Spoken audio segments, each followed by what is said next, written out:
The big question for us is what's going on with AI, and we're going to address this and how I see what happened this week. But I do want to go through the technicals on the market first. I think that would be most prudent. If we take a look at the S&P 500, I'm going to use the SPY for this. We can obviously see the highs where we were just coming in at. We can say it very, very clearly, right? All right, so let's go just drop this to the RSI super quick. We can see the peak here, and we can see how we're lower here, and we can see how we're rolling over. We can see the rejection of this key level up here where we've been rejecting for some period of time. And then what we can do with that is just zoom in on this very, very quickly before we dive into this and just look at exactly what's happening. And we're going to drop it from that Wednesday peak to give us a sense of it. And then we're going to drop it from the peak. And we can see that that peak is telling us very, very clearly that we're not getting through. And that when we tried to get through this area, we rejected again, rejected, over, held, hit, rejected. This is not something that's telling us that it's very clean cut, but are you boxed in here? In other words, you have this gap, and this gap, it took you to that 680 level, and you are holding it, meaning you did bounce, and you have been bouncing pretty darn hard in here. Matter of fact, the other day, when we were holding in these areas, we had this massive, massive bar on Thursday where they just shrugged everything off and we ripped and we got an all-time closing high, only to have what happened to us because of what we saw with some of the tech earnings. And we're going to dive into that in some great detail on what's going on with AI. I think it's really important to see this.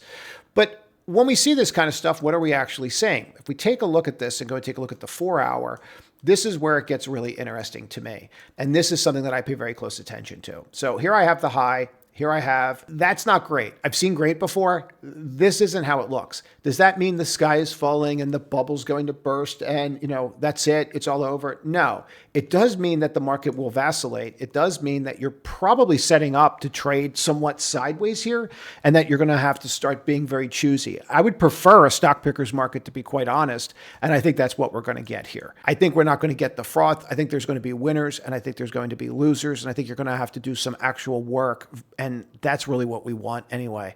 But when we're looking at this, this is telling us from here to here, from here to here, that the magnitude of this move is not commensurate with this. Therefore, it is negative. It's really that simple. Don't overthink it. If you look at the Qs, the levels that we gave the other day when we did the public played out perfectly. And what I think is important about this is this actually fits on the NASDAQ. One of the things that we went over when we do those public pre-markets at 8:15 every morning, or supposed to start 8:15 every morning, if we look at that value level, if you remember how we got to this, we got to that value level real simple, and I'll show you how to do it so you can do it for yourself. You just dropped a line right from that area of that peak, and we just measured what was happening in here.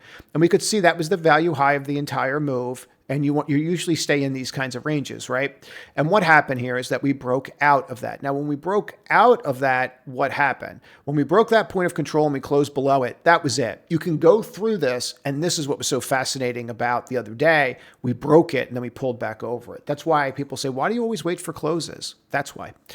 When we see that hourly break and you close below it, that was it. You knew you had a problem. We were talking about this in the room, and it was just let it all burn. Just let the whole thing burn. And that's exactly what we did. We just stayed out of the way for the majority and then honored stops.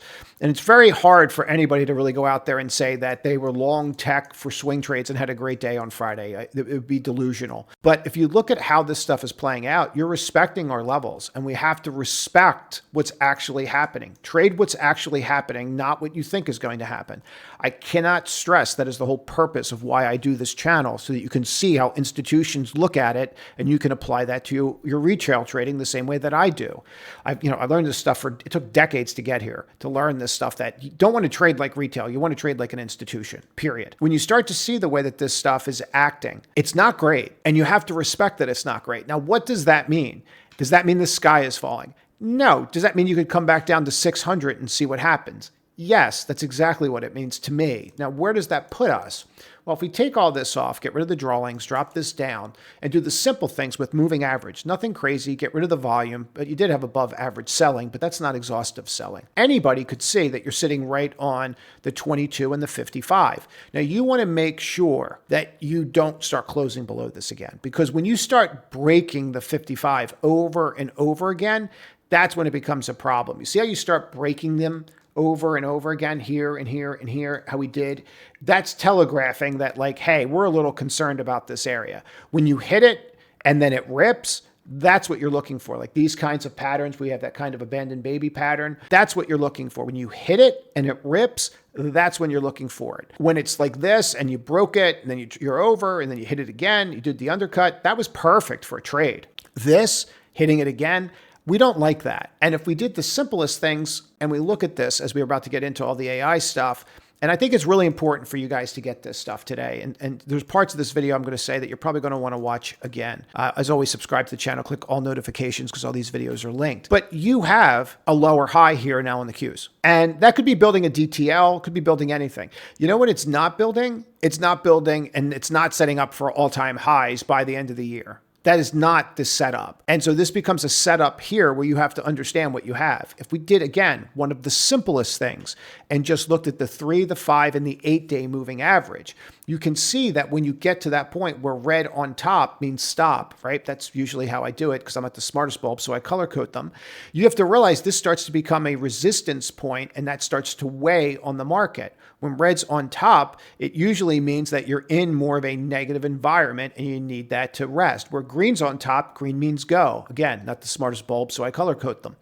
Now, when I see that, I have to look at that and go, well, I have an H here, I'm on the 55. Well, I don't know what's going to happen. And I'm giving you a longer term perspective today than just, this is how I see the week playing out. That's an H. And I'm doing open, high, low, close on purpose versus candlesticks. And maybe we don't break the H. Maybe we don't break that 61130. But I don't know that you're getting through all this and what your catalyst is going to be besides world peace and free gas because of what the earnings came out and how people are viewing those earnings. And I think that that's really where your head needs to be right now. Like, what is really going to happen out there? And that's how I view it, that this is how I view these. Now, in regards to everything else, when we look at the market and we look at these 4 names that we're going to spend a lot of time on, Amazon, Microsoft, Oracle, and Google, what's going on out there? What happened with AVGO? Is it really as bad as people think it is? Like there's a lot of this stuff that we're really going to have to dive into today.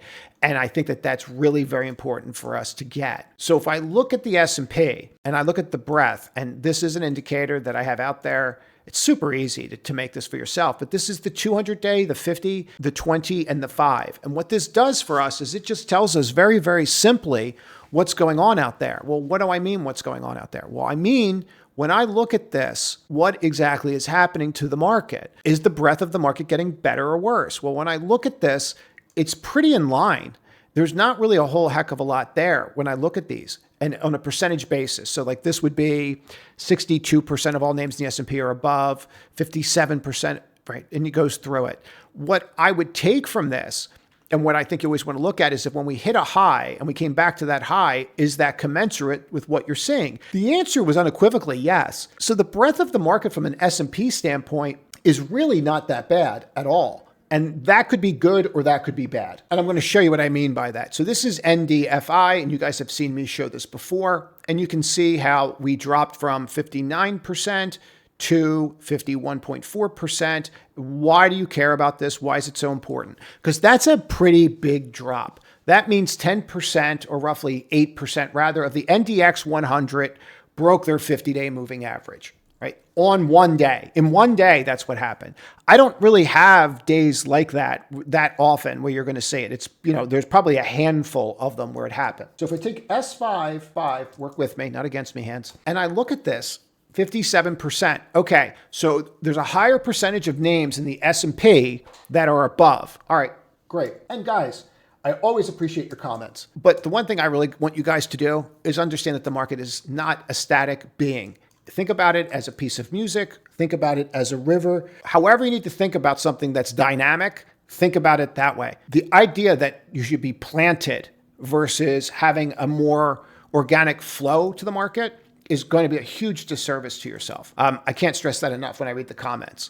People will always say, oh, well, you said this. Things change, guys. Adapt or die. It's really simple. So November 4th, if we look at this area, you'll note that this is when we started to rally up. And then you'll come here and go Tuesday, November. And you can see that Friday in here where it peaked. That peak on Friday was the low of the market. So when you divide S5FI by NDFI, if you go and look at all this, you will find that historically, this will tell you where your lows of the market are and where your highs of the market are and when you have to start worrying. You start worrying or become concerned, I should say, at any time when you start to see that the S&P is outperforming the NASDAQ on a percentage of stocks above the 50-day. So I'll give you a real quick way to do this. You turn that into a line. And then if I was to do something as simplistic as just go here and go, let's just look at the SPY for a sec, drop that on. And then what we're going to do is just go to this chart. And the reason I talk through these is because people always ask me how I do this. So now you're witnessing it full hand in all its glory. And you can see these peaks and they mark lows. And you can see these peaks and they mark lows. Here's the valley, and that marks a high. Here's a peak, and it marks a low. Here's a valley. This is what we have right now. And to say that we have something different is to do a disservice to ourselves. The most important thing that I really want to focus on is the AI and what's been happening over the past 2 weeks, because I think there's been some huge developments. Let's do it. What is going on with AI? That's been the question. And I want to give you one perspective, and it's just one perspective. I think that there's some things here that if you had to say, what's the right way to say this? And I'm going to just leave this unedited and raw because I think it's better that way instead of me trying to clean it up. I went through this with .com where this was going to be the greatest thing ever. And it was. The internet is the greatest thing ever. The websites, everything, Amazon, eBay. If you think about those names that came out, it was fantastic for making money. It just was.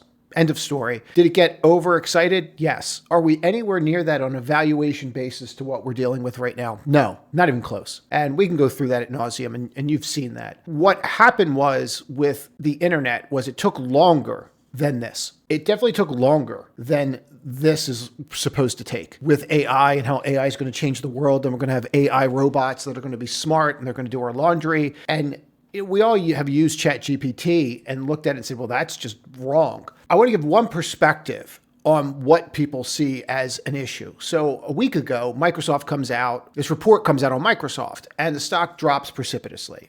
AI product sales are missing growth goals.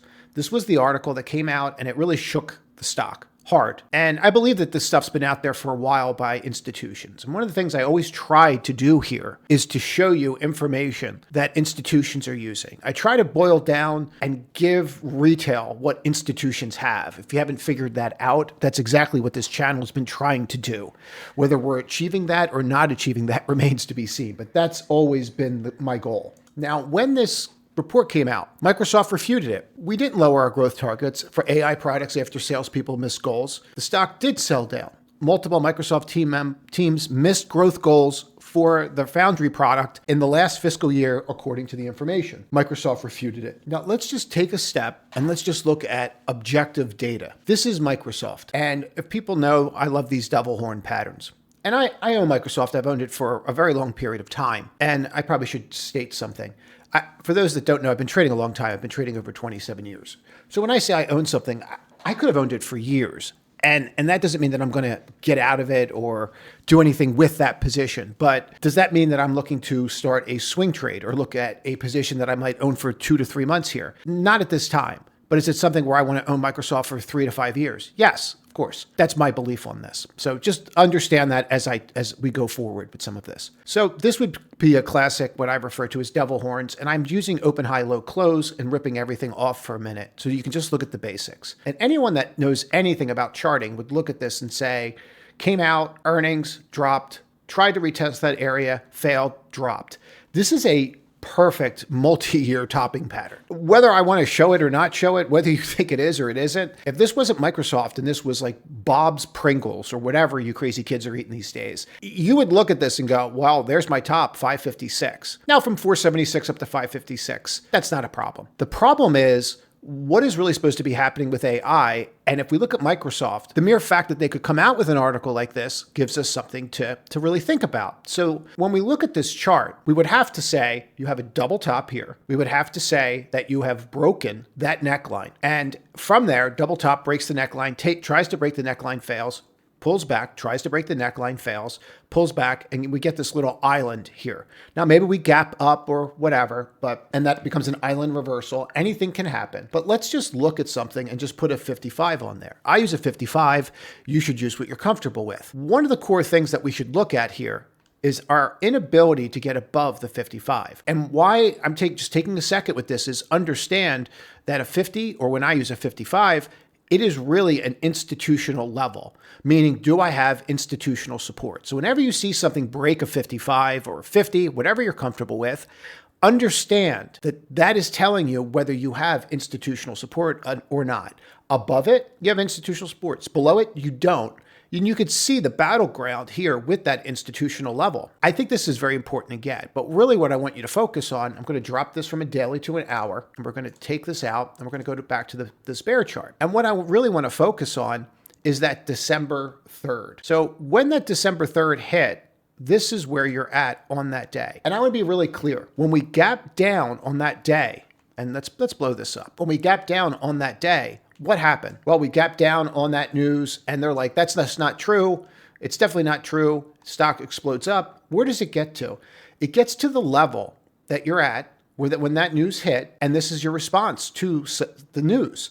You're unable to get above that level. So whether we think this news is true or we think this news is not true, that they're having issues in selling this product, the stock is telling you, and it's voting. So if you think about stocks, it's like voting, right? You're voting with your dollars, and the stock is not able to get through this level before previous where that news came out. So if I clean off all my levels and I do the simplest thing, and I just drop that here, we could see that, yep, we tried. And then Wednesday, December 10th happened and the stock gaps down completely. We try to rally back up and we're just really unable to get anywhere. And we're going to get into, December 10th and some of the things here in a second. But this is super important to understand. The stock and the voting, even though it was refuted, people have come out and said, yes, we think there might be something to this story, where before it was completely, utterly blown off at the moment. And this is also because we've had some more data this week from Oracle and AVGO, and we will be getting to that. But understand, this was what we could now construe as perhaps a crack or something that needs to be monitored. Now, to be clear, Microsoft pushed back on the report that it lowered targets after many of its salespeople missed these goals. The company's stock sank 2%. Information got blasted for the article. Microsoft spokesperson said, we haven't lowered our goals. The sales lag occurred for Microsoft's Foundry product, Azure Enterprise Performance, where companies can build and manage AI agents, according to Information, which cited 2 salespeople in the cloud unit. All right, so you have the Information, talk to 2 salespeople, and they're like, hey, things just aren't going, they're not going great for us here. There has to be something to this. And after you see 1 article or 2 articles, you start to have to look at this and say, where there's smoke, there might be fire. The article goes on to say that, and if you don't know what an AI agent is, it carries out a series of actions automatically, so you don't have to do it. In other words, someone sends you an email, it automatically responds to the email, so you don't have to do it, that kind of thing. Someone sends something to you, and then an action occurs. Someone sends you an address, and all of a sudden, a product gets mailed out, that kind of thing, right? So it takes out the human component of it and just fires off. Less than a fifth of salespeople in one unit met the Foundry sales growth of 50%, which is an insane target. 50% is huge, right? The quota was set to double Foundry sales. The Information report, the quota was dropped to 50% after most salespeople didn't meet it. The company said the news outlet inaccurately combined the concept of growth and quotas. All right, whether they did or they didn't, the interesting thing about this statement is that you're combining the concept of growth and quotas. It's a little bit like a language salad that in here, right? Where they're saying, well, you said it this way versus a quota, and that's just not the case. But this information's still out there. So one of the things when you really go through the article, and I'm giving you this from 34,000 feet, I'm giving you it flat, there's no refuting that a fifth of the salespeople said this about a target. There's refuting of the language. And I think there's an important distinction in here when you go through it. Now, I want to say that there is a connection here. And the connection to me is OpenAI. So we have the first connection of Microsoft. The second connection, OpenAI with Oracle. Oracle shares plummeted 11% on Thursday. Disappointing results. I'll be very clear about this. I own Oracle long-term. As I stated, my view of long-term could be as far as 3 years, right? That's long-term to me, an economic cycle. The way that I look at Oracle and the results, I did not think they were as bad as people suggested. And I think that people have to understand that they're rotating out of one core business and into another core business. But here's where this gets interesting. Stock obviously got smoked. There's no way to refute that. The stock got smoked. Revenue came in at $16 billion compared with $16.21. So no matter what I think, they missed on the revenue side. But that's not really that big of a deal if you're switching from one business to another, which I view them as doing. But it did weigh on the market. NVIDIA came in on that. Micron came in on that. CoreWeave came in on that. And I want to touch base on this. One of the reasons why was because Oracle said they're not building until there's a check. When they're paid and they have contracts, then they're going to start building. And I found that very interesting. And I think a lot of people missed that in the call. If you want to take one action thing that you could do from this, it would be listen to the conference call. One of the things I'm going to do here for those that do get the free newsletter, if you don't, there'll be a link in the description to get it. The reason I'm bringing it up is I'm going to put these links in there and with some other information for Oracle, possibly NVIDIA. And there's another link here you're going to see in a second. I'm going to drop them all in so that you have access to them. So just get the letter if that's of interest to you. If not, that's great too. Oracle has been the subject of much market chatter, 18 billion bond sale. Largest debt issues, tech history. Investors, $300 billion deal with OpenAI in the same month. And this is where I'm going with this. They're not doing any of this huge build out that people think that they're doing unless OpenAI is writing them a check. And I think that this part of it was really missed on the conference call. So I think it's actually better for Oracle.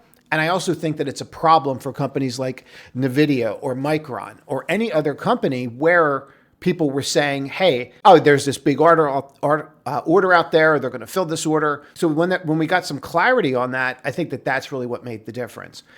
Merged infrastructure, big tech names, yada, yada, yada. Investors have questions, aggressive AI build-out plans, whether it needs such a colossal amount of debt. Other tech firms have also recently issued corporate bonds. What they're paying on these bonds is not the problem. It's the free cash flow. And this is where it does get somewhat interesting. Oracle secured billions of dollars of construction through loans, consortium banks tied to data centers. Firm will raise $20 to $30 billion every year for the next 3 years, according to estimates. They're estimates. It doesn't mean that they're going to do it. They could say, we don't have the demand, we're not going to do it. On the call, the company said they're committed to Oracle's investment grade debt rating. And where I think that they're really leaving out here in this article, and I think that this is very important, that they're saying, they were very clear on the call, they are more interested in the investment grade rating than the build out. So they have no interest in getting rid of that debt rating. What does that mean? It means they're not going to do the build out unless they have contracts. They're not going to put the company in jeopardy.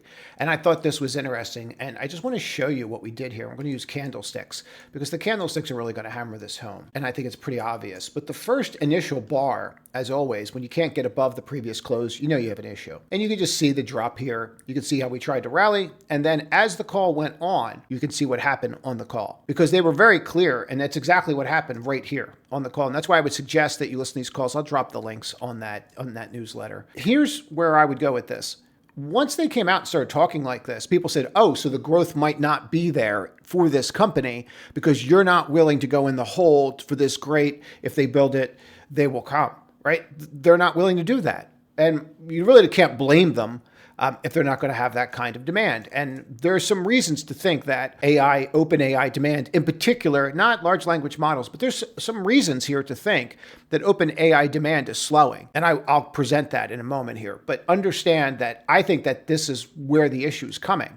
And I expect these kinds of rotations to continue. But if we take a look at this, I'm just going to leave this 1 minute chart up. Super easy to see what happened here. You came right to that 186 level, hit it, and then we bounced. And then from there, the market continued to rally. And then you just kind of rolled over right later in the day. Now, there was something that happened later on Friday, and we're going to get to that. But I think it's important now to just stay on point and understand this is what happened when Oracle came out with earnings. That is the move when they came out and said, we're more interested in our investment grade than that rating than anything. And this is when it was announced, and the people said, oh, well, then slower growth. If you're worried about that, then that's what they're saying. And that's exactly what they were saying. So to be clear here, what we're saying is two signs, one from Microsoft and one from Oracle, where people could take away that this is not being as adopted as fast as people thought. And it's pretty clear here that Oracle's not willing to go on the hook. Let's keep going. It's free cash flow. The American investors watch closely as they navigate the AI bubble. This was an issue. Free cash flow to CapEx, I said about 2 months ago. This is something you need to start paying attention to. Why? Because Meta can't keep spending the way that it is because it's 80% of its free cash flow. That's why they got rid of their dumb goggles. That's why they shut down the metaverse. They pulled 30% from the metaverse, if you remember, where they were trying to turn us all into giraffes, right? You remember that. All right, cool. So for the November quarter, it was negative by 10 billion. So it shows the company's ability to pay its debt. For the November quarter, it was negative by about $10 billion. The street account consensus was negative by 5.2. So the concern that everybody has in looking at this is saying, you're saying one thing where you're worried about your investment grade debt ratio, but you're going in the hole. And this can happen when you're transitioning into a new business, right? It can. Anyone that's owned a business knows this. But it was greater and faster than people thought. I don't really view that as an absolute negative if you're moving faster, if the demand's there.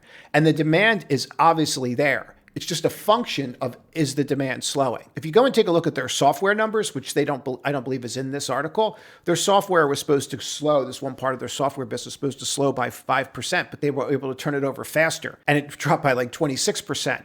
This became a concern, but really what it showed was that the gross margin side is getting better because there's more money in the new than in the old, just the way that it is. I understand the concern to this because the issue with this, from a bond perspective, would be if you have negative free cash flow, how in the world are you going to pay these bonds? And that's why the CDSs rose and everything else, which we've talked about previously. Why this is a natural focal point for investors, Waitlist says, high-class problem that Oracle is dealing with on the AI demand front. And I agree with that. But investors are skittish. And I want to say something else. Bubbles don't burst when investors are skittish. Bubbles burst when it doesn't matter. For example, if they came in with this number and it was twice what we were expecting and they missed on earnings and they said, but it doesn't matter because AI forever, and everyone said, yay, and the stock just exploded up, that's a bubble. When you have earnings that people are concerned about, that just might mean maybe you got ahead of yourself a little bit and you might grow into that. Two very different things are going on here. And the term bubble has been thrown around way too much, in my opinion.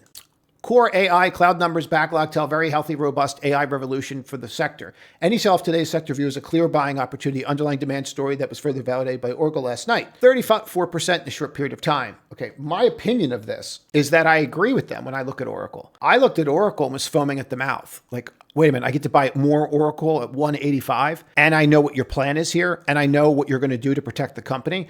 I cannot stress, as a new investor or someone that's been around for a long period of time, wherever you fall, the one disservice that everybody is doing to themselves is not listening to conference calls. Even if you don't know what you're listening to, you'll be able to pick it up over time. It might take a while. You're going to have to give yourself some grace with it. But not listening to these conference calls and what these guys are actually saying, you're doing yourself a disservice.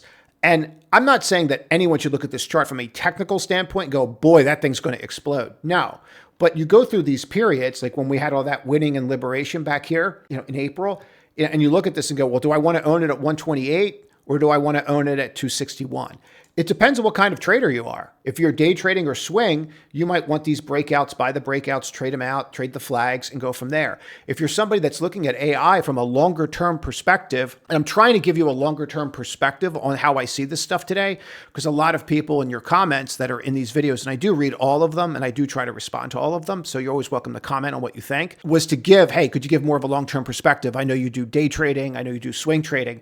My long-term perspective of AI, quite frankly, in looking at this stuff, is it's going to make the internet look like a joke as far as the amount of wealth creation. And you're going to have a lot of times where this stuff's going to just get absolutely destroyed and then absolutely run. And we've seen this in the past.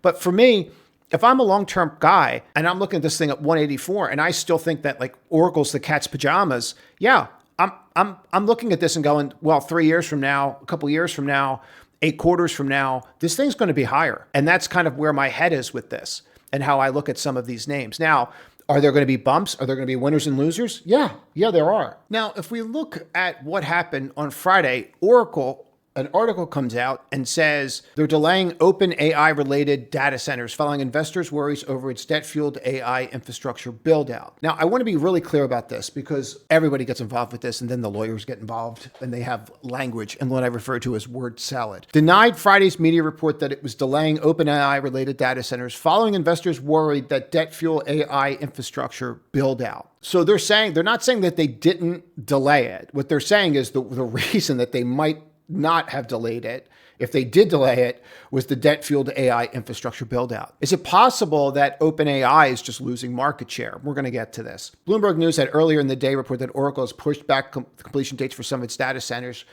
planned to due to labor and material shortages. Okay, because we know the labor market's on fire, right? that's a joke. It's not. It's a very weak labor market.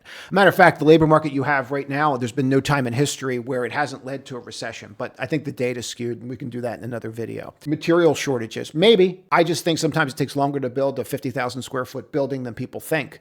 People think that they're going to do it in a day. I don't know. Maybe you should have somebody in charge of those buildings. Following investor worries over its debt-fueled infrastructure. I think that's a very important line. I think that if this is accurate and they didn't report it that day, that's why you had the problem you had. I also think it's very interesting that you didn't break the 185 if you look at the chart. So when we go back and look at Oracle, I'm trying to tie the information to the chart so you can see the actual. Here it hits, the market drops, market gets smoked. Certain names should definitely be getting hit on this. Do I think that one of the names that should be getting hit on this is Oracle? Let me get this straight. You're worried about the free cash flow, right? You're worried about free cash flow. And then the company is going to do something that's going to lessen the chance that their bonds are going to drop in value, and your solution is to sell it off. Okay.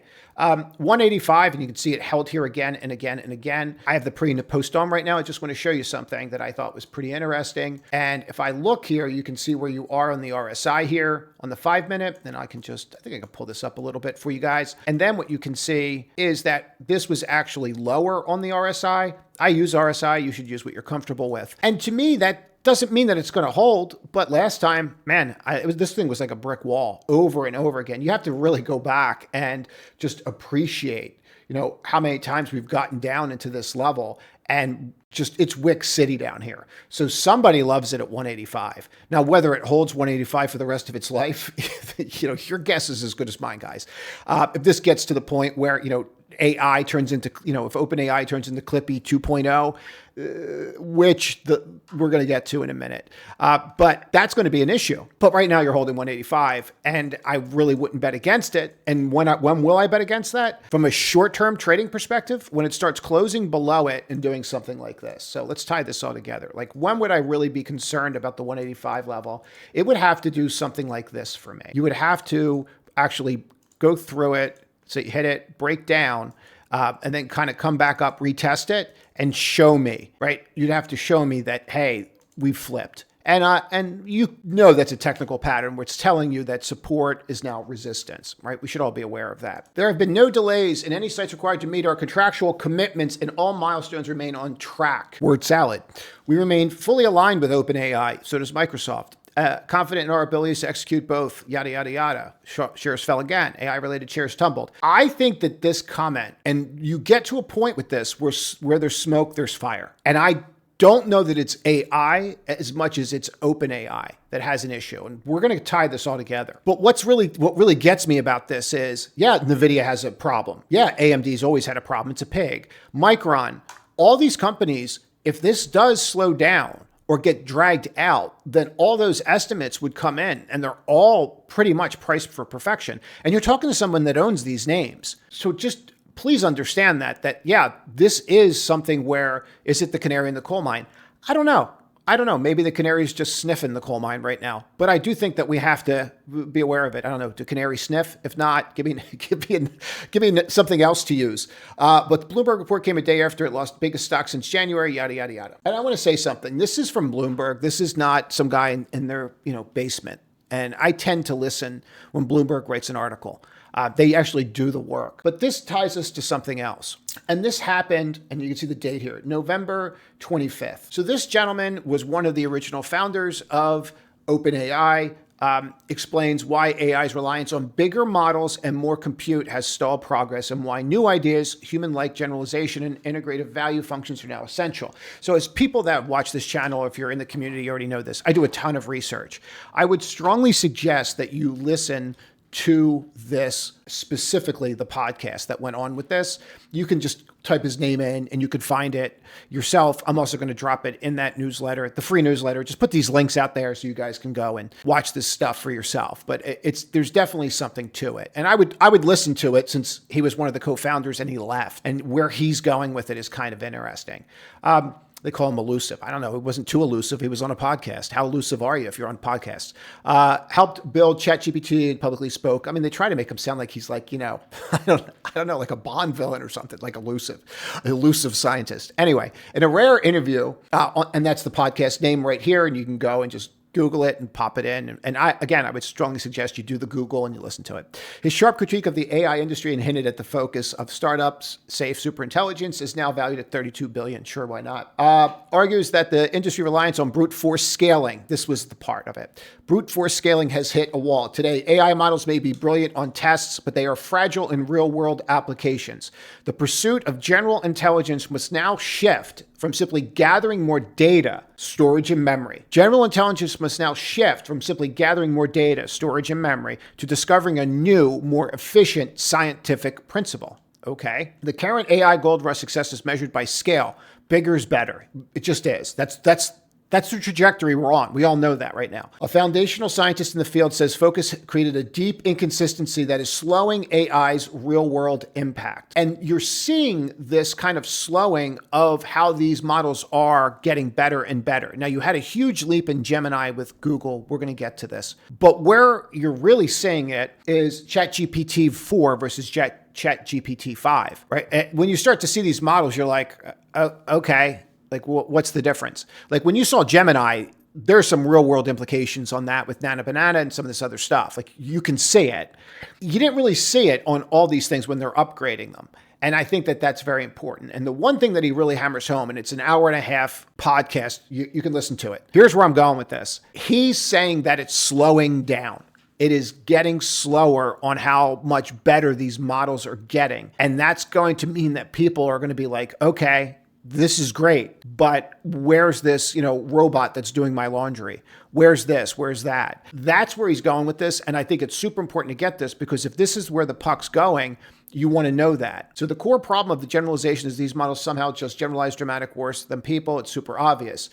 We are far from more sample deficient and robust in areas like coding and math, which did not evolve for. I think it's really interesting he's saying that. Here's the guy that was the co-founder. We are far more sample efficient and robust, meaning humans, than coding and math. A system that evaluates whether an intermediate step is good or bad, making learning more efficient. In humans, this value function is shaped by emotions. It's modulated by emotions in some important ways that's hard-coded by evolution. I thought that was super interesting that the guy that created is saying this. So the age of scaling, roughly 2025, is ending. That is the period where big data and compute almost guaranteed progress and giving way to the age of research. How does this all tie together and why is it important? Because you have somebody that was a founder of the company that went on in November and stated that he's seeing this, that the age of scaling, roughly 2020 to 20, is ending. And then you have Microsoft and that comment where Microsoft's like, hey, that's not true. No, everybody wants our AI agents. And everyone's like, maybe not so much. And then Oracle's like, well, if it's not going to get better and you guys aren't going to keep building out with us, and we're going to get to why that might actually be being pushed out, is it ending? I don't know that. He thinks that the age of scaling is ending. And I think that it's someone like this, you just might want to pay attention to it. Again, canary in the coal mine? Maybe. Canary sniffing? Probably, right? So then we want to think about it that way. I don't know what else to give you. I'll come up with something else. But the big breakthrough in pre-training is the realization that this recipe is good. Companies love it because they give you a very low risk way of investing your resources. Pre-training is finite reinforcement learning, intensive, does not provide the same low risk path. Is the belief that if you just 100x the scale, brute force, everything would be transformed. I don't think it's true. So back to the age of research again with just big computers. The bigger problem is ideas, not compute. The age of scaling is that scaling sucked all the air out of the room. Because scaling sucked all the air out of the room, everyone started doing the same thing. Bigger is better. If someone's doing it, they're all doing it. He believes the solution lies in discovering a fundamental machine learning principle that makes models more productive. The thing which I think is most fundamental is these models somehow generalize dramatically worse than people. I think we've all had an issue with one of these bots, and we've seen that like, wow, that was really bad what you did there. This is where I think we're going. So the majority of issue that we've seen are companies that are aligned with OpenAI. They're the real issues that we've seen here. And one of the guys in the community sent this to me, and it's from Menlo Ventures. And what they're doing is they're looking at market share trends of these leading LM providers. And they're also showing some coding market share. But I think there's some things here that are super important. You can see all the color coding here and how this is going. And if we look at market share trends, meaning just outright market share by usage, 50% was ChatGPT. It's 27% now. If we start looking down here at Anthropic, we can see that went from 12 to 40. And you can see here in bar form or in chart form. I prefer chart form. I just think it's cleaner. You should do what you're comfortable with. If we look at some of these others that are out there, whether it's something like and I think this is what's happening to Meta. Like Meta's just getting its clock cleaned. So if you really look at what happened here, there is a definable moment in 24 where everybody just started flipping, and they started flipping to one. I don't use all of these, but I have started playing with it. But one, you're starting to see a definable moment here where people started using Google more, and they are not really using anything that has to do with Meta for this. And they are really starting to use Anthropic. For me, it's not a function of, is this going anywhere, or do I need to be involved with this? When we went through this in like 97, 98, during the internet go-go days, like back in the day, what we noticed with this, what we noticed with this was, they're all going to go up, this one, that one. And then 98 happened. And you guys that won't remember this, but there was a ship.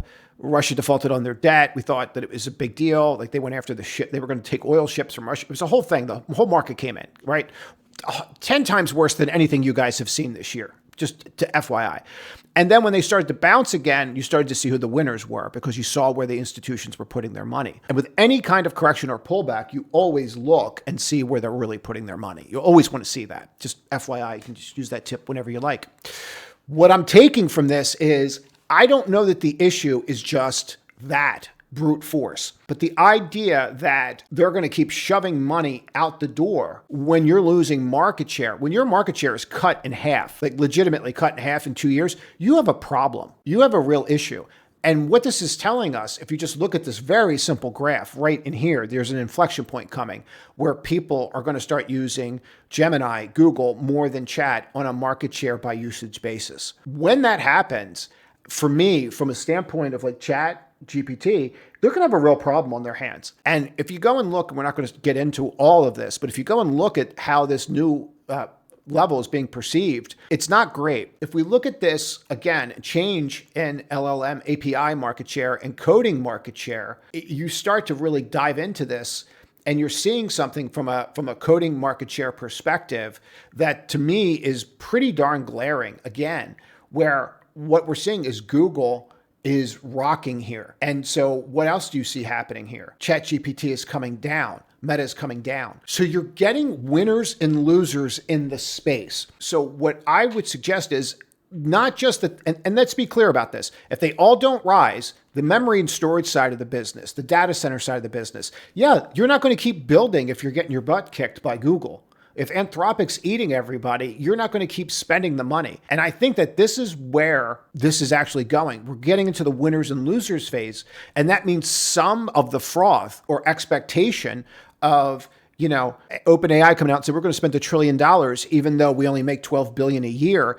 I personally think that is getting sucked out, and that's going to present opportunity. And I think that that's the important part to take from this. But you should do what you're comfortable with. Now, we're going to tie this all together on how you profit from this, in my opinion, or how I'm going to view it. The one thing I do want to talk about before we go anywhere with this is I thought AVGO was fine. I understand the gross margins issue they want to all talk about. From a technical standpoint, you got clipped and the market got clipped. But I want to cover this before we get into the winners and losers and how I see this playing out. I want to just focus on this for a moment. To me, the way that this sold off is very reminiscent of how we see every cycle with the short-term cycles with tech. AVGO has consistently marked the highs of the NASDAQ for a short-term cycle. It is absolutely consistent when you see this. And if you've been watching these videos for about 2 years now, we keep talking about it. But if you just kind of look at when they come out with earnings, you can't miss it. It doesn't mean that you fall out of bed after it, but it does tend to market over and over and over again. I don't know if that's because it's the end of the cycle, but you really can't miss them. So what I'm getting at here is this a sign? It could be a sign that you're just going to trade sideways for a while. And I think that's best case scenario, that you trade sideways when you really look at what's going on there with the market, at least in the short term. Because I also think going into the end of the year, people are going to become concerned about the institutions are going to be concerned about their performance. And they're just probably going to lock it in, which will create some issues. But when we look at what really happened here, I thought it was a good call. If you really look at what he did, and again, I cannot stress enough that you need to get in the habit of turning on these conference calls. Watch this instead of Real Housewives or whatever you crazy kids are watching these days. So if you sit there and look at this, you can see the moment where the CEO just refused to answer who the new clients were. And he refused to talk about guidance. He's like, we gave you the guidance on everything that's already booked. I'm not going to talk about what ifs and dreams. And I thought this was really prudent, but I also think he did it on purpose.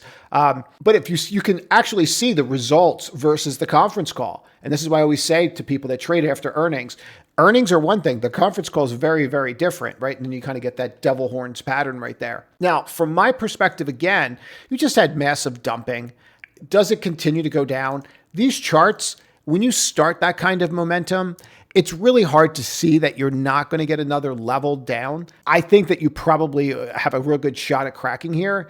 That said, you've done this in the past where you've broken down. For example, you gapped up and then you broke down and then you kind of went sideways. That's a little different because here we're just gapping down. So historically, when you look at this name on earnings and from a gapping down perspective, you have this one here. This is the most recent. It tends to be 2-3 days and then it catches. And Oracle is very similar to that. I want to go through this one as well. If you look at Oracle, not when it has great earnings, but when it has like bad or what people construe as bad earnings, sometimes you'll come down and you didn't do it this time, but sometimes you'll come down and you'll just kind of hold like you did here, like, oh, we gapped down and then we'll start grinding back up. It tends to have a habit of doing that. You can see it here as well, where I'm going to shut this down so you can see what I'm getting at here. So it kind of has a habit of doing that where, oh, we gapped down because things are so bad, boo, and then it just starts going sideways. And why these stocks do this is because it's usually the same people that are trading them. You can see the gap down here, but that's after it was up. What we're looking for are gap downs to show you the pattern. And I think it's super important to always look at these patterns and go, historically, what happens to this name after earnings? It doesn't always fall apart like that. But you do have some technical issues here with the market on some of these names breaking their 55. And we went through that a little earlier here on the technical side. But to tie this together, what does this mean? It means that a rising tide is not going to lift all boats anymore. And I think that that's very important for you to get. I don't think the rising tide is there anymore. I think it's changing drastically. We're also changing in the different sectors, and I'm not going to get into all of this, but you start seeing moves into robotics and things like that. But to get back to it, if we take a look at Oracle, what does it mean? Well, look at SanDisk. Now, this was something that it just candidly was setting up to break out. And when people started to look at this, they just completely reversed course. And this is an issue. This is a real big issue when you start to see this kind of pattern or behavior. If you take a look at Micron, the same thing. A lot of these names, after these new highs, the RSIs are off. Like, it's not just one of them that's doing it now. And that becomes a larger issue where the stocks are hitting highs, but the RSIs are off. That's not my kind of trade from a long-term perspective. When you start to see that, that is something of significance. See where the RSI's here, the RSI's here, RSI's here. So these are hitting higher highs, right? I've gone through this pattern ad nauseum for 3 years on this channel, showing it through Bitcoin because it's the easiest way to know that Bitcoin's hitting a top, right? High, low, low. See how they're hitting lows and these are hitting highs, right? That always comes home to roost. Not once. It always comes home to roost. And you can just kind of go through history and see it. It's not once. Again, here you are in 21. It always comes home. It's just a question of when. It's not, oh, good, we're doing this. It doesn't mean that you don't want to look at buying when these things are bottoming or going through that process. But to not look at that, you're doing yourself a huge disservice. So when I go and take a look at this in regards to something like an AVGO, yeah, I see the high here. I see where we're at here. And I see that we made a higher high here. And I see that again. So I do like these names, but it doesn't mean that I need to buy them as they're sitting here teetering. And a lot of them are breaking down where NVIDIA can't get over the 55 anymore and it's struggling. And I think this is because you're going through a winners and losers phase and they have to suck some of this out of the market a little bit. That's where I think it's going, but we'll see. And I'll give you an example. I believe in buying the winners.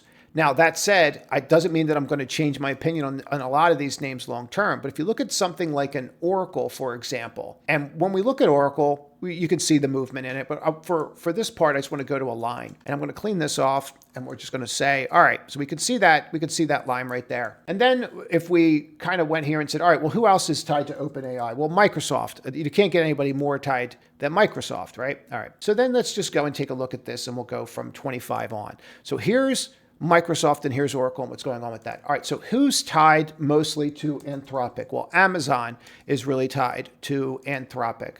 All right, so let's go take a look at this. And what we're going to do is just drop that line from here over so we can see this. And see, all right, well, they're not really doing that great either. And then you go here and you type in Google. And you look at Google and go, all right, well, if we were to look at the beginning of the year and we look at these 4 names from where we're at, from that beginning of the year, it's interesting that Google, which is gaining market share and also happens to own 14% of Anthropic, is the one that's hitting highs, right? That is interesting to me. I also think that you have to take Amazon into account, that they have a myriad of other businesses, even though they have the AWS. But it's very clear that you're at an inflection point here with these names. And what I would suggest that you do is just start following who the winners are going to be and not the losers. Because I do believe that that is the space that we are now in. That's it.